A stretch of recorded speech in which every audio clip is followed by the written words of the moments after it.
ನಮಸ್ಕಾರ. ನನ್ನ ಹೆಸರು ವಾಸುಕಿ ರಾಮನ್ ಅಂತ. ವಯಸ್ಸು 68 ವರ್ಷ.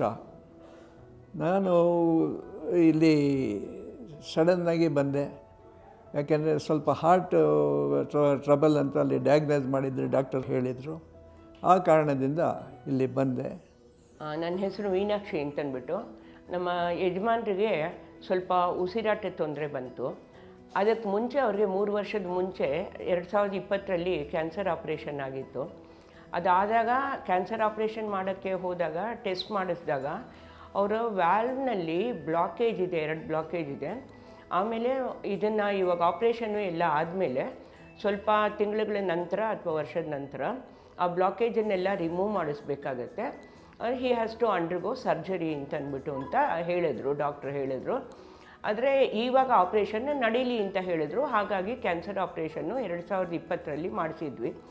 ಆಮೇಲೆ ಅವರು ಚೆಕಪ್ಗೆ ಡಾಕ್ಟ್ರ್ ಹತ್ರ ರೆಗ್ಯುಲರಾಗಿ ಹೋಗ್ತಾಯಿದ್ರು. 6 months ಒನ್ಸ್ ಬರಲಿಕ್ಕೆ ಹೇಳಿದರು. ಹಾರ್ಟ್ ಪ್ರಾಬ್ಲಮ್ಗೆ ಅವರು ರೆಗ್ಯುಲರ್ ಚೆಕಪ್ಗೆ ಹೋಗ್ತಿದ್ರು. ಆಮೇಲೆ 2-3 ಚೆಕಪ್ ಆದಮೇಲೆ ಯು ಆರ್ ಫೈನ್, ನೀವು ಮೆಡಿಸನ್ಸ್ ಕೊಟ್ಟಿದ್ರು, ಅದನ್ನು ಕಂಟಿನ್ಯೂ ಮಾಡ್ಕೊಳ್ಳಿ. ನಿಮ್ಗೇನಾದ್ರೂ ಬ್ರೀತಿಂಗ್ ಪ್ರಾಬ್ಲಮ್ಮು ಆ ಥರ ಏನಾದ್ರು ತೊಂದರೆ ಆಯಿತು ಅಂತಂದರೆ ಮತ್ತೆ ನನ್ನ ಹತ್ರ ಬನ್ನಿ ಅಂದರು. ಹಾಗಾಗಿ ಅವರು 2022 ಆದಮೇಲೆ ಹೋಗಿರಲಿಲ್ಲ. ಮತ್ತು ಇವಾಗ ಅವರು ಊರಿಗೆಲ್ಲ ಹೋಗ್ಬಿಟ್ಟು ಬಂದರು. ಅವ್ರ ಪಾಡ್ಗವರು ಕಾರ್ ಡ್ರೈವ್ ಮಾಡ್ತಾಯಿದ್ರು, ಕೆಲಸ ಮಾಡ್ತಾಯಿದ್ರು. ಆದರೆ ಸಡನ್ನಾಗಿ ಈಗ ಒಂದು 2 ತಿಂಗಳಿಂದ ಒಂದು ಸ್ವಲ್ಪ ಅವರ ಹೆಲ್ತಲ್ಲಿ ಚೇಂಜಸ್ ಆಗ್ತಾ ಹೋಯಿತು. ಆಮೇಲಿಂದ ಅವ್ರಿಗೆ ಬ್ರೀತಿಂಗ್ ಪ್ರಾಬ್ಲಮ್ ಸ್ಟಾರ್ಟ್ ಆಯಿತು. ತಿರುಪತಿಗೆ ಹೋಗಿದ್ರು. ತಿರುಪತಿಯಿಂದ ಬಂದ ಮೇಲೆ ತುಂಬಾ ಬ್ರೀತಿಂಗ್ ಪ್ರಾಬ್ಲಮ್ ಆಗಿ ಆಮೇಲಿಂದ ಕಾರ್ ಡ್ರೈವ್ ಮಾಡೋಕ್ಕೂ ಆಗ್ತಾಯಿರಲಿಲ್ಲ. ಮನೆಯಲ್ಲಿ ಫ್ಲ್ಯಾಟಾಗಿ ಮಲಕ್ಕೊಂಡು ನಿದ್ದೆ ಮಾಡೋಕ್ಕಾಗ್ತಾ ಇರಲಿಲ್ಲ. 1 ವೀಕ್ ಅವ್ರಿಗೆ ಫುಲ್ಲು ಕೂತ್ಕೊಂಡೇನೇ ನಿದ್ದೆ ಮಾಡೋಕ್ಕೆ ಹೋಗ್ತಾಯಿದ್ರು. ಅವ್ರಿಗೇನು ಮಾಡಿದ್ರು ಫ್ಲ್ಯಾಟಾಗಿ ಮಲಕ್ಕೊಂಡು ನಿದ್ದೆ ಮಾಡೋಕ್ಕೆ ಆಗ್ತಾ ಇರಲಿಲ್ಲ. ಸೊ ಆಮೇಲಿಂದ ಸ್ವಲ್ಪ ಸೀರಿಯಸ್ ಅಂತ ಅನ್ನಿಸ್ತು ಅಂತ ಮತ್ತೆ ಡಾಕ್ಟ್ರ್ ಹತ್ರ ಹೋಗಿ ಚೆಕಪ್ ಮಾಡಿಸಿದ್ವಿ. ಆವಾಗ ಅವರಂದರು ಇಲ್ಲ ಅದು ವ್ಯಾಲ್ವ್ ಎಲ್ಲ ಶ್ರಿಂಕ್ ಆಗೋಗಿದೆ, ಅದು ಎಷ್ಟು ಇರಬೇಕೋ ಅಷ್ಟು ಇದಿಲ್ಲ, ಹಾರ್ಟಿಂದ ಬ್ಲಡ್ಡು ಪಂಪ್ ಆಗ್ತಾ ಇಲ್ಲ ಬೇರೆ ಆರ್ಗನ್ಸ್ಗೆಲ್ಲನೂ. ಅದರಿಂದ ಇಮಿಡಿಯೇಟಾಗಿ ಅವ್ರನ್ನ ಹಾಸ್ಪಿಟಲ್ಗೆ ತೋರಿಸಿ ಅಡ್ಮಿಟ್ಟಾಗಿ ಆಪ್ರೇಷನ್ ಮಾಡಿದ್ರೆ ಒಳ್ಳೆಯದು ಅಂತ ಹೇಳಿದ್ರು. ಸೊ ಮೋಸ್ಟ್ಲಿ ಬೈಪಾಸ್ ಅಥವಾ ಓಪನ್ ಹಾರ್ಟ್ ಸರ್ಜರಿ ಮಾಡ್ತಾರೆ, ನೀವು ಮಾಡಿಸ್ಕೊಡಿ ಅಂತ ಹೇಳಿದರು. ಆಮೇಲಿಂದ ಅವ್ರನ್ನ ಕೇಳಿದ್ವಿ ಯಾವ ಡಾಕ್ಟ್ರ್ ಹತ್ರ ಹೋಗಬೇಕು, ಎಲ್ಲಿ ಹೋಗಬೇಕು ಅಂತಂದಾಗ ಅವರು ಡಾಕ್ಟರ್ ಗಿರೀಶ್ ನವಸುಂದಿ ಅಪೋಲೋ ಹಾಸ್ಪಿಟಲಲ್ಲಿ ಇದ್ದಾರೆ ಬನ್ನೇರುಘಟ್ಟನಲ್ಲಿ. He is a very good doctor and go and meet him ಅಂತಂತ ಹೇಳಿದರು.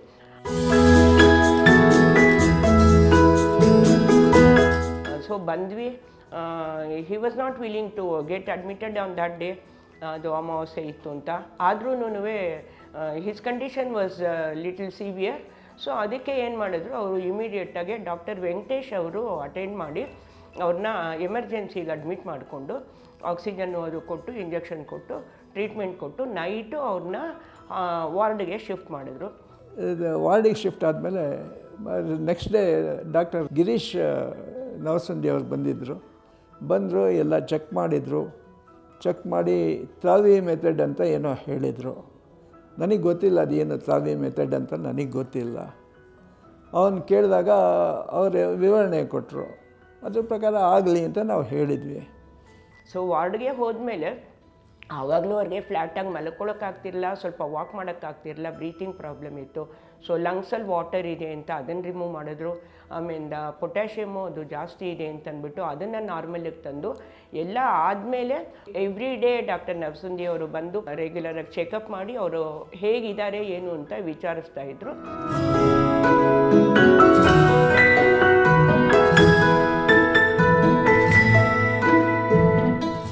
ಆಪ್ರೇಷನ್ ಮಾಡಿದರು. ಅದಾದಮೇಲೆ ಈಗ ನಾನು ಹೆಚ್ಚು ಕಮ್ಮಿ ಒಂದು 5-6 ಕಿಲೋಮೀಟ್ರ್ ನಡೀತೀನಿ ದಿನಾನು. 5-6 ಕಿಲೋಮೀಟ್ರ್ ನಡೆದ್ರೂ ನನಗೆ ಮೊದಲಿನ ಸುಸ್ತಾಗಲಿ ಆಯಾಸ ಆಗಲಿ ಯಾವುದೂ ಕಾಣ್ತಾ ಇಲ್ಲ. ನಾನು ಆಫೀಸ್ ಕೆಲಸನ ಮಾಡ್ತಾಯಿದ್ದೀನಿ. ಇಷ್ಟಕ್ಕೆಲ್ಲ ಕಾರಣರಾದ ಡಾಕ್ಟರ್ ನವಸುಂದಿ ಅವರಿಗೆ ಮತ್ತು ಅವರ ಸಹೋದ್ಯೋಗಿಗಳಿಗೆ ಧನ್ಯವಾದಗಳು. ಇವಾಗ ಅವರು ಚೆನ್ನಾಗಿ ಮಲ್ಕೊಂಡು ನಿದ್ದೆ ಮಾಡ್ತಾರೆ, ಊಟ ಮಾಡ್ತಾರೆ, ವಾಕಿಂಗ್ ಹೋಗಿ ಬರ್ತಾರೆ, ಬೆಳಗ್ಗೆ ರಾತ್ರಿ ಎಲ್ಲ ವಾಕಿಂಗ್ ಹೋಗಿ ಬರ್ತಾರೆ. And moreover he is driving his car. So this is how he has improved. So he has improved a lot and we are very happy with procedure and how he conducted. And thank you very much for Dr. Navasundi and his team. and in the Apollo Hospital, Banerghatta Road.